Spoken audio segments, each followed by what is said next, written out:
in order to become the turned on orgasmic woman who feels her pleasure freely, her fire freely, you've got to become the woman who can regulate her own nervous system. You've got to become the woman who can cry, who can rage, who can feel it all somatically. What do I mean by that?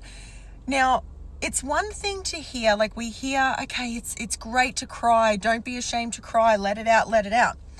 But there's a difference between somatic release of emotion and you staying in this mind-body loop. This mind-body loop where you think of something, right? There's something that triggers this. You're sad or you're angry.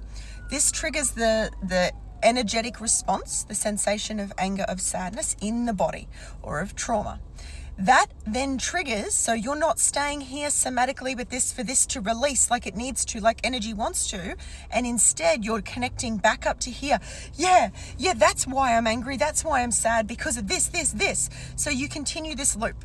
This loop never then gets broken. This energy never releases. This is where trauma gets stuck in the body, emotion gets stuck in the body. This is where women become numb and they cannot feel what they want to feel here because they're in constant fight, flight, or freeze mode because their nervous system is in overdrive.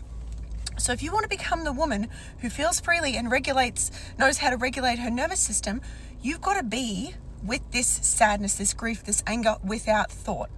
When you can get to that point, and I had this beautiful moment last night because I've been going through, some stuff lately within myself, and I was sitting there, laying there on the ground, curled up in a ball, hugging myself. This came from deep self-work, and, I was saying, I've got you, I'm here. And I started to sob, and I sobbed, and I sobbed, and I sobbed. And I realized as I did, there was no thought to it. There was no thought. And this is the difference between the me now in these, recent years to the me of the past who would get caught up in, it's okay to cry.